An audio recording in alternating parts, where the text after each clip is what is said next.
Ver se vai chegar alguém, né? Esperando aí.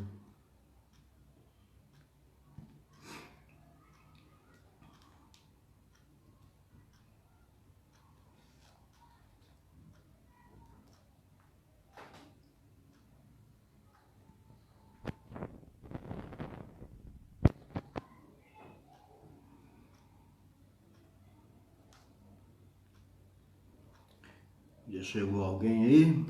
Dá um alô aí. Ah, já chegou alguém.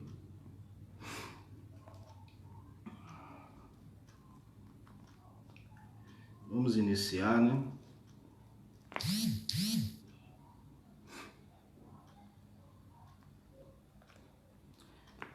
Vamos iniciar. Nós vamos falar hoje sobre Filipenses. A carta de Paulo aos Filipenses. E nós vamos primeiro fazer uma oração, né? Para a gente começar aqui. Senhor, em nome de Jesus, nós apresentamos a Ti esses momentos. Pedimos ao Senhor que nos abençoe. Pedimos ao Senhor que abra o nosso entendimento. Pedimos ao Senhor que,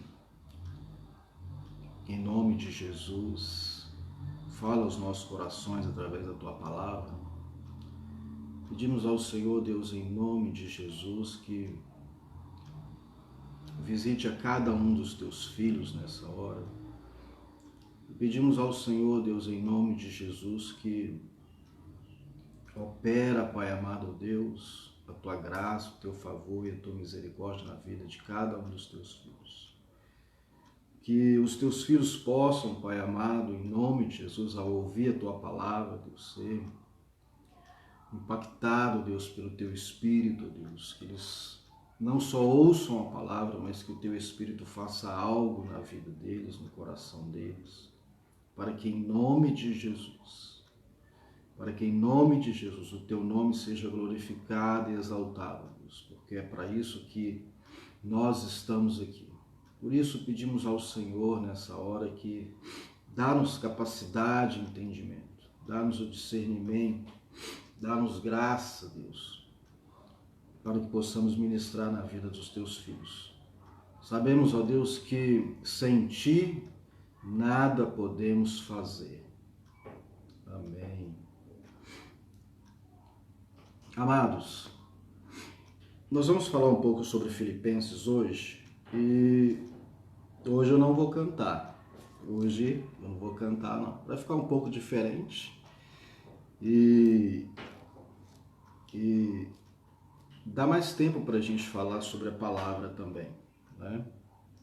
Então eu queria falar um pouco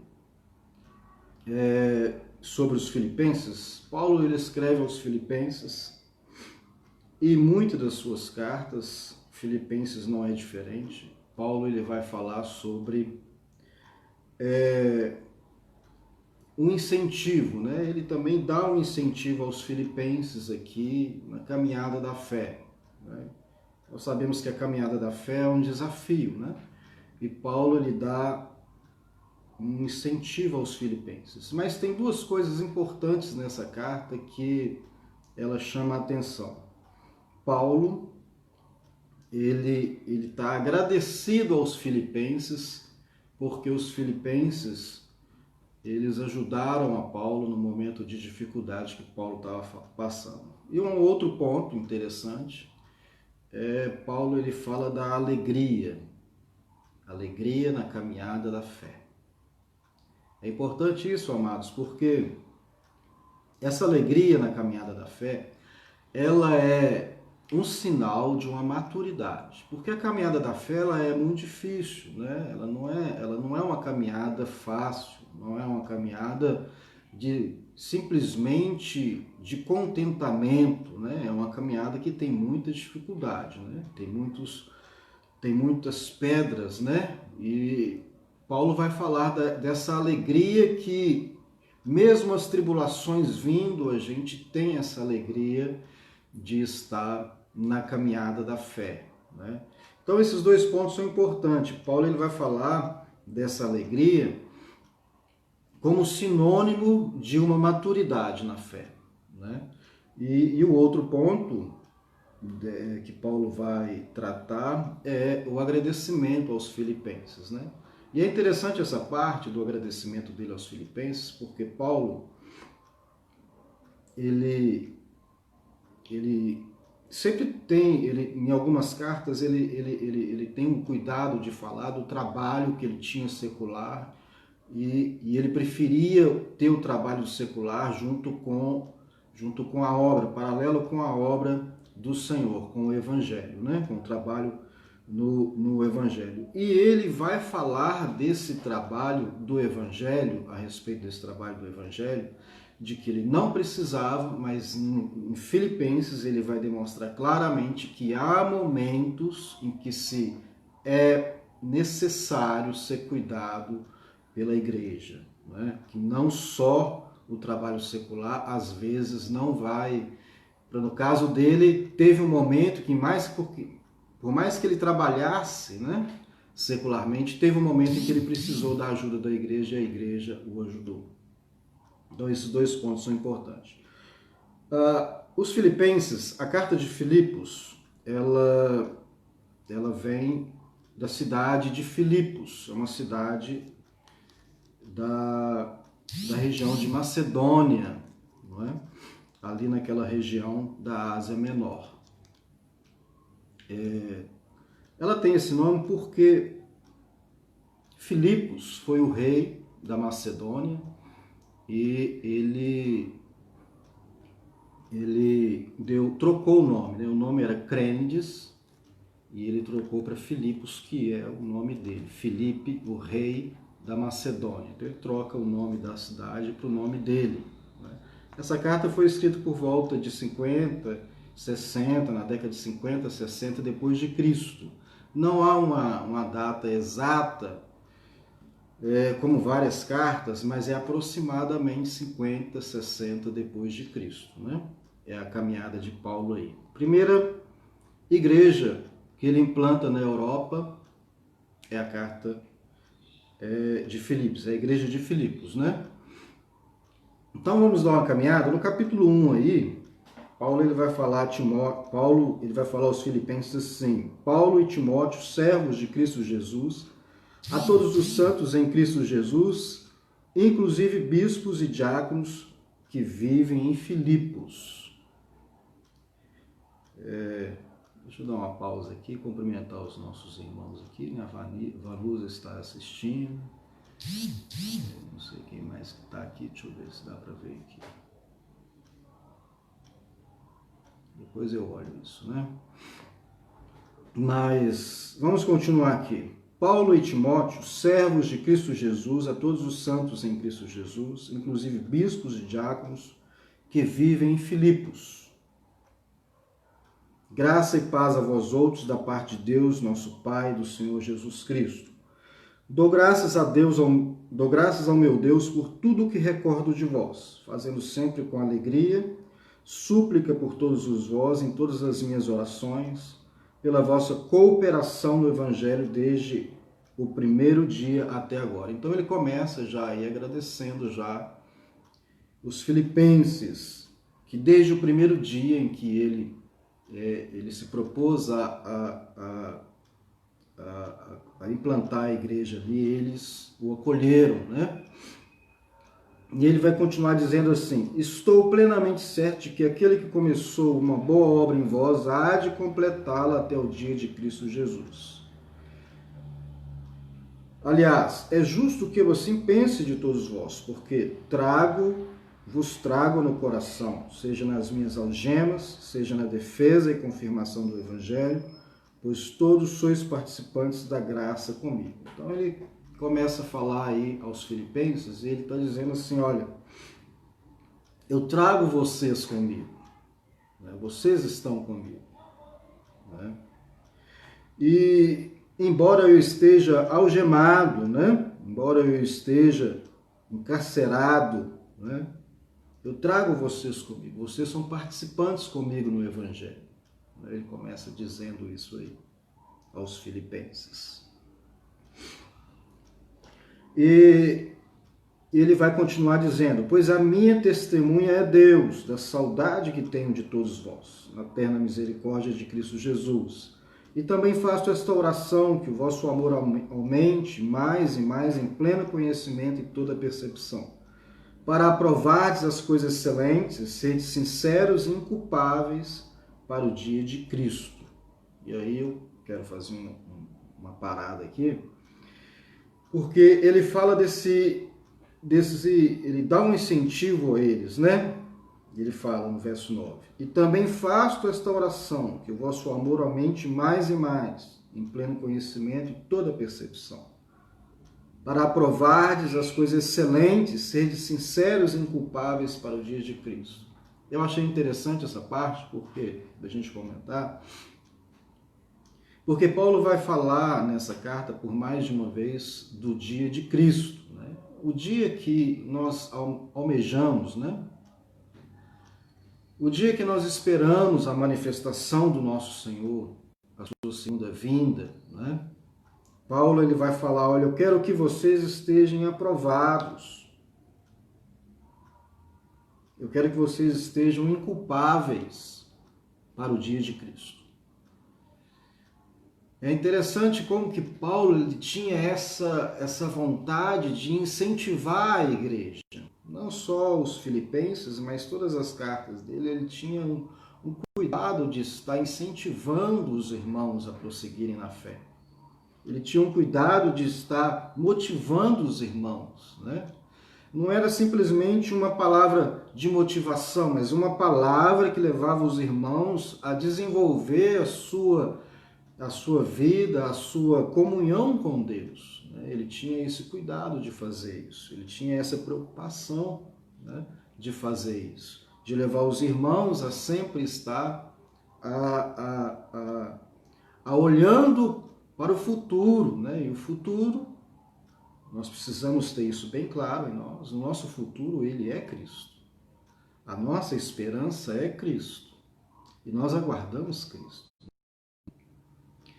Então eu queria caminhar com os irmãos a respeito disso, dessa conversa de Paulo aqui, e do incentivo deles aos filipenses, né, para que eles continuem na perseverança da fé, né? Então Paulo ele era muito bom em fazer isso. Não porque ele era bom por ele mesmo, mas porque ele era motivado pelo Espírito Santo de Deus e ele dava ouvido à voz do Espírito. Né? Como diz a palavra: hoje, se ouvides a minha voz, ouvides a voz do Espírito, não endureçais o vosso coração. Paulo ele não endurecia o coração, né? Todas as vezes que Deus falava com ele, ele atendia. E assim deve ser a nossa vida também, né? Uma vida de obediência ao Senhor. Nós vamos falar um pouco mais sobre isso. Então veja bem, amados, ele no verso 12 vai dizer assim: quero ainda, irmãos, cientificar-vos de que as coisas que me aconteceram têm antes contribuído para o progresso do Evangelho, de maneira que as minhas cadeias em Cristo se tornaram conhecidas de toda a guarda pretoriana e de todos os demais. Eu achei interessante porque essa parte do verso 12 do capítulo 1 aí, que ele está falando assim: olha, tudo que me aconteceu, tudo que veio sobre mim, ele está dizendo aqui, ó, contribuiu para o progresso do Evangelho. E eu fiquei meditando sobre isso e pensando assim: a gente sempre fala que Deus é quem governa a vida da gente. Mas quando vem as dificuldades, a gente fica colocando Deus à prova, né? Porque a gente fica murmurando, a gente fica duvidando, né? A gente entra em contendas. E Paulo, ele estava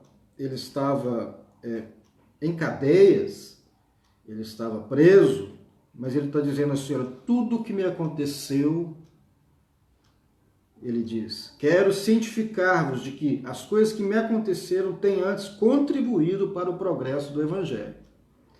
E ele diz mais ainda: de maneira que as minhas cadeias em Cristo se tornaram conhecidas de toda a guarda pretoriana e de todos os demais.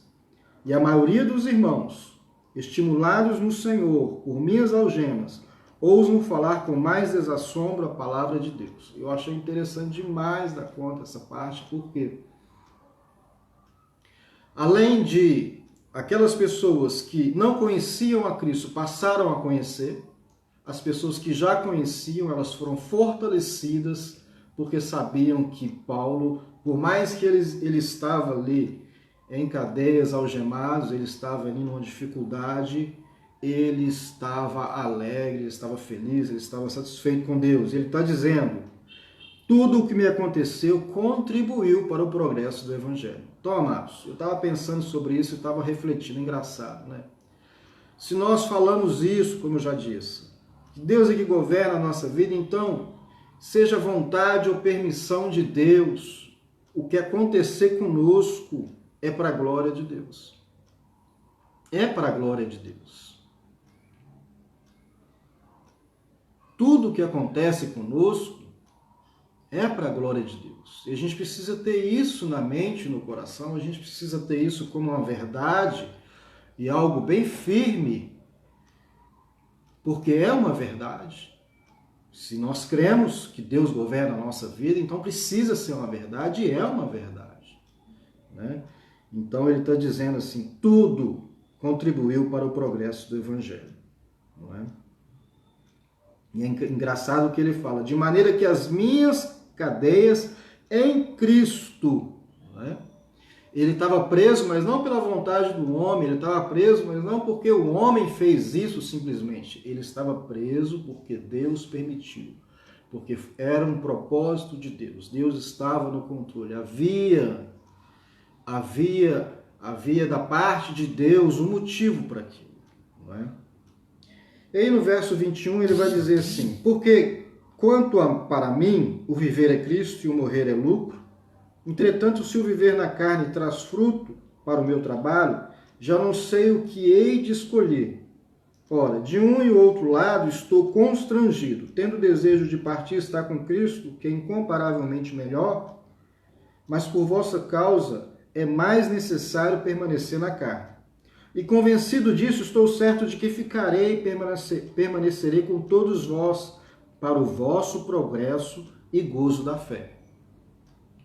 É claro que, para quem já tem a certeza da salvação, amados, né, e a gente vai caminhando, né, a idade vai passando, os anos vão passando, e a gente percebe que o melhor é estar com Cristo mesmo, mas as nossas vaidades, elas sempre nos prendem nesse mundo, né? A vaidade, seja qual for, né, porque a Bíblia diz lá, em Eclesiastes que tudo é vaidade mesmo, né? Os anos vão passando e a gente vai percebendo que tudo passa e aquele fogo daquela vontade de adquirir, de conquistar, de ter, aquilo vai passando, né? E a gente vai ficando apercebidos de que tudo nesse mundo tende um dia a passar, não é? E bem diz a palavra, né? Se a gente chega a 70 e 80 anos, o muito é canseiro e o enfado, né? O muito é canseiro e enfado, né? Infelizmente, essa é a nossa condição humana, né? Não tem muito que fazer, não. É isso mesmo. Mas ele está dizendo assim, do progresso e gozo na fé. Ele tá lembrando a gente, olha, a caminhada da fé, ela é progressiva, ela precisa ser desenvolvida. Não só a caminhada, não só o desenvolvimento, mas também o gozo da fé, a alegria de estar, de ter a certeza de que Jesus, ele está conduzindo a nossa vida. Isso precisa acontecer. Paulo vai falar sobre isso. Pulando para o capítulo 2 aqui, capítulo 2 tem um texto que é muito conhecido de nós, e eu queria destacar uma parte desse texto. Verso 5 diz, tende em vós o mesmo sentimento que houve também em Cristo Jesus, pois ele, subsistindo em forma de Deus, não julgou como usurpação o ser igual a Deus, Antes a si mesmo se esvaziou, assumindo a forma de servo, tornando-se em semelhança de homens e reconhecido em figura humana. Assim mesmo se humilhou, tornando-se obediente até a morte e morte de cruz. Pelo que também Deus o exaltou sobremaneira e lhe deu o nome que está acima de todo nome, para que ao nome de Jesus se dobre todo o joelho nos céus e na terra e debaixo da terra, e toda língua confesse que Jesus Cristo é Senhor, para a glória de Deus Pai. Eu queria destacar no verso 8, a parte que diz assim, tornando-se obediente até a morte e morte de cruz. O nosso desafio é ser obediente a Deus. E é tudo que Deus pede de nós, sermos obedientes. Na nossa caminhada da fé, vamos aprender várias coisas. Mas a principal delas, que a gente precisa ficar bem atento, é sobre essa obediência. Essa obediência a Deus vai nortear a nossa caminhada até o fim.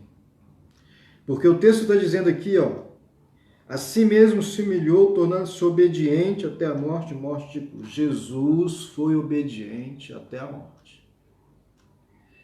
Todas as vezes que os homens de Deus, seja no Velho Testamento ou no Novo Testamento, desobedeceram a Deus, tiveram consequências graves, gravíssimas, muito graves. A exemplo de Moisés ferindo a rocha, ele desobedeceu a Deus. A exemplo de Davi, ele errou e muito. A gente poderia citar vários exemplos de homens de Deus que tiveram na sua caminhada algum momento que desobedeceram a Deus. Deus, ele não vai deixar de nos corrigir, mas porque ele nos ama. Ele nos ama. E a Bíblia diz que Deus corrija os seus filhos a quem ele ama. Não é? Por que ele vai nos corrigir? Porque ele não quer que a gente seja contado com esse mundo. Por isso a Bíblia diz, já é tempo que o juízo vem pela casa de Deus, e o que será do ímpio pecador? Então Deus, ele vai nos corrigir, sempre. Sempre. Mas assim como ele exaltou Jesus, a vontade de Deus também é que a gente aprenda e que a gente seja um dia exaltado por ele. Não é? Continuando aqui, ele vai dizer aqui no capítulo 2, assim, verso 12, assim pois, amados meus, como sempre obedecestes, não só na minha presença, porém muito mais agora na minha ausência, desenvolvei a vossa salvação com temor e tremor. Ele fala novamente aqui em desenvolver a salvação. Porque Deus é quem efetua em vós tanto o querer como o realizar, segundo a sua boa vontade. Então ele está dizendo, obedeçam, filipenses, obedeçam, assim como eu tenho ensinado para vocês, obedeçam, não só na minha presença, mas quando eu não estiver presente também, com temor e tremor diante de Deus. Porque é Deus quem vai gerar em vós o querer e o efetuar dele. Então, amados, nós temos a nossa responsabilidade. A Bíblia diz, vigiai e orai, né? Quando a gente vigia, é uma função nossa. Quando a gente ora, é Deus trabalhando por nós. Então, há uma função que é nossa. E a função nossa é de trabalhar para desenvolver essa salvação, como Paulo está chamando a atenção aqui aos filipenses. E ele diz assim, fazei tudo sem murmuração nem contendas. E a gente sempre cai nesse erro da murmuração e da contenda, né? A gente corre sempre esse risco.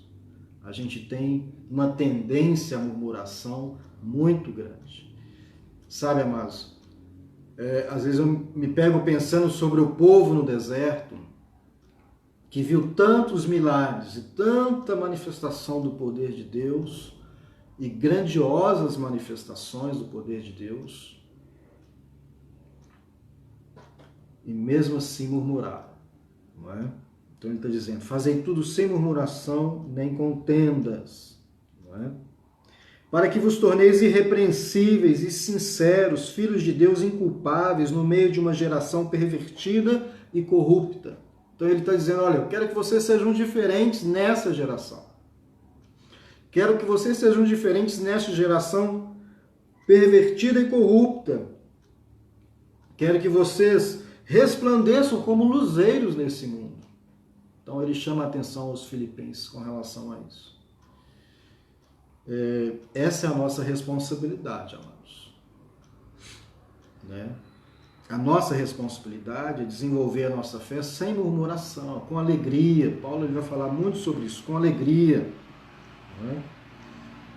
Preservando a palavra da vida para que no dia de Cristo, ele fala do dia de Cristo de novo aqui, eu me glorie de que não corri em vão, nem me esforcei inutilmente. Ele está dizendo, olha, eu confio em vocês, eu quero confiar em vocês, quero acreditar em vocês, que naquele dia que já está preparado por Deus, quando ele, ao soar da trombeta, eu estou parafraseando aqui, né, pensando já lá em Apocalipse, ao soar da trombeta, naquele dia de Cristo, aquele dia que o Senhor já escolheu, mesmo que não seja naquele dia, mas no dia que Deus voltar para cada um de nós, né, pode ser hoje, pode ser amanhã, né, Paulo está dizendo, eu não quero achar que eu corri em vão, quer dizer, eu não quero achar que eu falei e vocês não ouviram, que não adiantou eu falar, que não adiantou eu explicar, que não adiantou eu ensinar, não adiantou eu motivar vocês.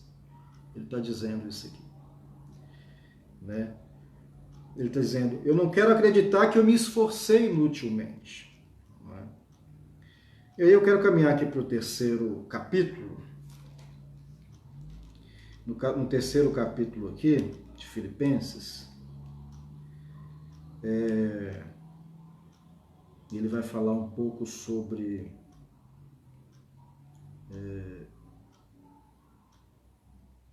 a soberana vocação. No verso 12, não que eu tenha já recebido ou tenha já obtido a perfeição, mas prossigo para conquistar aquilo para o que também fui conquistado por Cristo Jesus. Irmãos, quanto a mim, não julgo havê-lo alcançado, mas uma coisa faço, esquecendo-me das coisas que para trás ficam e avançando para as que diante de mim estão, prossigo para o alvo, para o prêmio da soberana vocação de Deus em Cristo Jesus. Paulo, ele tinha algo fantástico na vida dele. Ele sabia o que estava fazendo. Ele sabia para onde ele devia caminhar. Tinha algo interessante na vida de Paulo que era na vida de Jesus também. Jesus, ele foi maltratado, ele foi humilhado, ele foi xingado, ele foi desrespeitado, mas ele nunca deixou de olhar para Deus, para aquilo que Deus o chamou. Ele tinha certo uma convicção de que ele veio para morrer na cruz, por mim e por você. Ele tinha certo essa convicção. Paulo também, quando foi chamado por Deus, ele, a partir de então, também, ele interiorizou esse chamado de maneira que ele sabia que ele não podia mais olhar para trás. Muitas vezes, amados, nós somos tentados a olhar para trás. Muitas vezes. E muitas vezes a gente até olha. Viu? Muitas vezes a gente até olha. Muitas vezes a gente até volta atrás. Esses dias eu falei com um irmão um verso que a Bíblia nos fala, que diz: aquele que põe a mão no arado não olha para trás. E se olhar, a minha alma não tem prazer nele. Paulo está dizendo aqui, ó, irmãos, quanto a mim não julgo havê-lo alcançado. Ele está falando o quê? Ele está falando que ele ainda não alcançou a perfeição.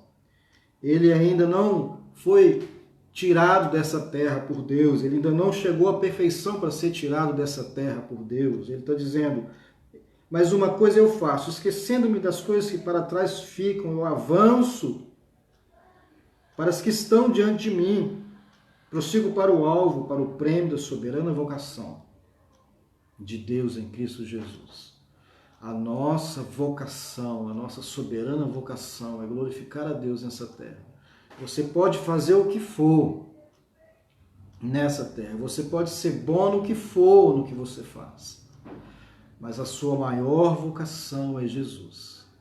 A sua maior vocação precisa ser anunciar Jesus. A sua maior vocação precisa falar do amor de Jesus. O seu maior alvo é Jesus. E Paulo tinha isso muito como verdade dentro dele. Nós precisamos ter isso como verdade dentro de nós também. E precisamos ter isso como uma verdade muito grande.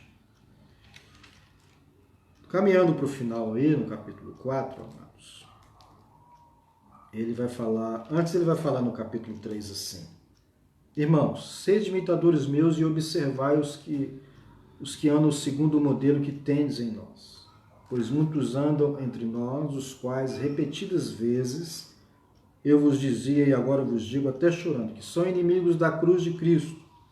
O destino deles é a perdição, o Deus deles é o ventre, e a glória deles está na sua infâmia, visto que só se preocupam com as coisas terrenas. Eu estava pensando sobre esse texto aqui, sobre esse verso, eu estava pensando,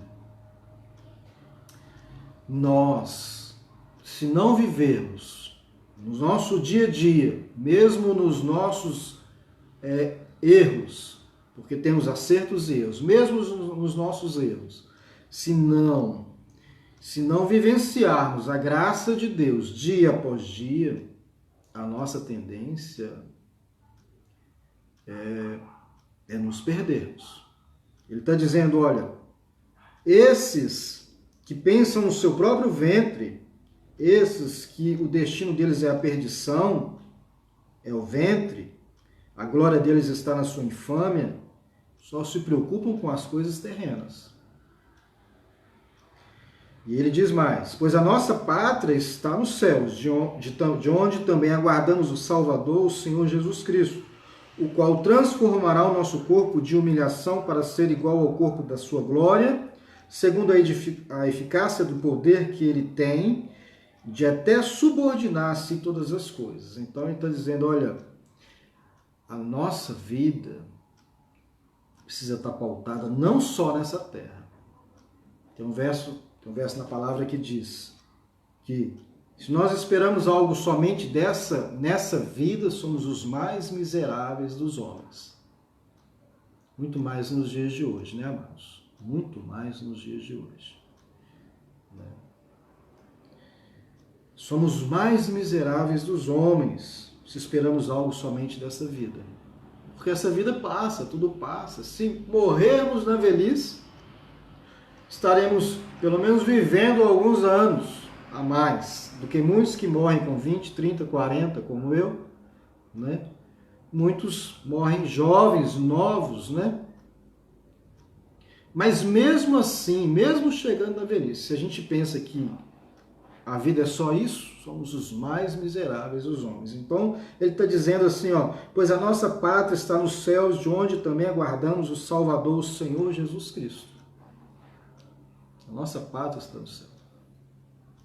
Nossos olhos precisam estar nos céus. A nossa esperança precisa estar nos céus. Essa esperança da ressurreição precisa ser uma verdade em nós, dia após dia, desenvolvendo a nossa fé, nos fazendo enxergar pela fé o mundo vindouro. Não é? E para finalizar no capítulo 4, amados, Paulo ele vai falar assim no verso 4 do capítulo 4. Alegrai-vos sempre no Senhor. Outra vez vos digo, alegrai-vos. Seja a vossa moderação conhecida de todos os homens, perto está o Senhor. Seja a vossa moderação conhecida de todos os homens, perto está o Senhor. É uma advertência para nós, né, amados? Hoje, muitos de nós, crentes em Cristo Jesus, somos muito espalhafatosos, achamos que temos a verdade conosco, achamos que por sermos salvos, né, já somos arrogantes, né? somos arrogantes. Um dia desse, na portaria aqui embaixo no prédio, o porteiro chegou para mim e disse assim: me diz uma coisa aqui, uma mulher passou aqui e falou que é evangélica, e ela disse que não precisa usar máscara não, porque ela é evangélica e ela já está salva e nada pega nela não. E ele me perguntando, eu falei assim: ela está arrogante, ela é arrogante, isso é arrogância. E arrogância, Deus não tolera não. Eu creio em Cristo Jesus, falei com ele, nem por isso eu tenho que ficar tentando a Deus. Aonde eu vou, eu uso máscara. E eu tenho que cuidar de mim, tenho que cuidar do próximo. Eu creio em Deus, sei que se Ele não quiser que eu pegue, eu não vou pegar essa doença. Mas nem por isso eu tenho que ser arrogante, não é? De não cuidar de mim, também não cuidar do próximo, né? Porque eu posso pegar e não ficar doente, mas eu posso contaminar alguém e essa pessoa acabar passando mal e vindo a falecer, né? Seja a vossa moderação conhecida de todos os homens, perto está o Senhor. O Senhor está perto de nós, né? Ele está nos vendo. A Bíblia diz que Ele resiste ao soberbo e dá graça aos humildes. Não andeis ansiosos de coisa alguma, em tudo, porém, sejam conhecidas diante de Deus as vossas petições, pela oração e pela súplica, com ações de graça. E a paz de Deus, que excede todo entendimento, guardará o vosso coração e a vossa mente em Cristo Jesus. E ele termina aqui falando aos filipenses, porque eu comecei dizendo que ele está muito grato aos filipenses, porque ele foi socorrido pelos filipenses, ele foi ajudado pelos filipenses, né? E ele vai dizer assim, ó, no final, capítulo 4, verso 10. Alegrei-me sobremaneira no Senhor, porque agora, uma vez mais, renovastes a meu favor o vosso cuidado, o qual também já tinhas antes.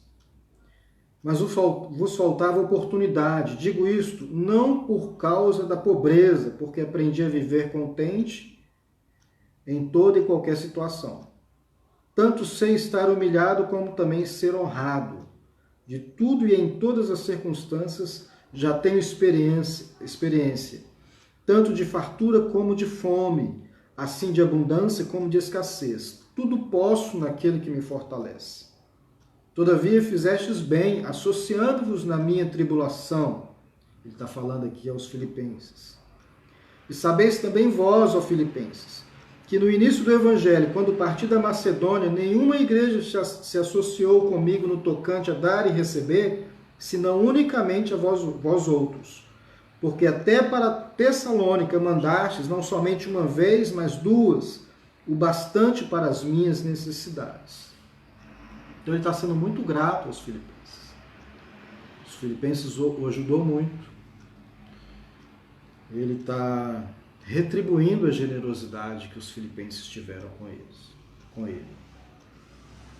E para finalizar, amados, ele vai dizer para os filipenses assim, ó: e o meu Deus, segundo a sua riqueza em glória, há de suprir em Cristo Jesus cada uma de vossas necessidades. Ele está fazendo uma oração para eles. Olha, vocês me ajudaram e o meu desejo é que Deus, em Cristo Jesus, supre cada uma das suas necessidades. Então, Paulo estava muito grato aos filipenses. Estava muito grato, ele estava se sentindo muito acolhido por eles, né? E ele termina dizendo assim: saudai cada um dos santos em Cristo Jesus. Os irmãos que se acham comigo vos saúdam. Todos os santos vos saúdam, especialmente os da casa de César. Amados, não importa o lugar onde Paulo estava, não importa a forma como ele estava, ele glorificava a Deus. A glorificação de Deus na vida de Paulo trouxe salvação para pessoas por onde ele passou. E pessoas foram fortalecidas na fé por onde ele passou. Porque em tudo ele tinha alegria, tudo ele tinha contentamento. Essa é a palavra de hoje para nós.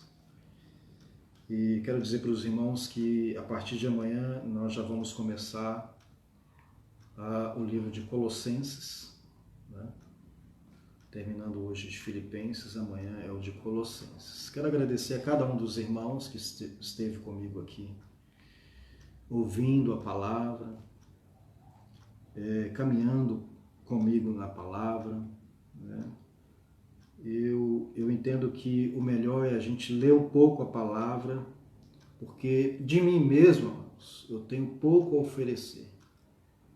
A palavra é sempre a nossa bússola. Ela é uma bússola para mim, precisa ser uma bússola para você, precisa ser uma direção para mim e para você. Então, assim como eu tenho as minhas, assim como você tem suas dificuldades, eu também tenho as minhas. Então, quanto menos eu falar de mim e mais da palavra, melhor será. Amém, amados?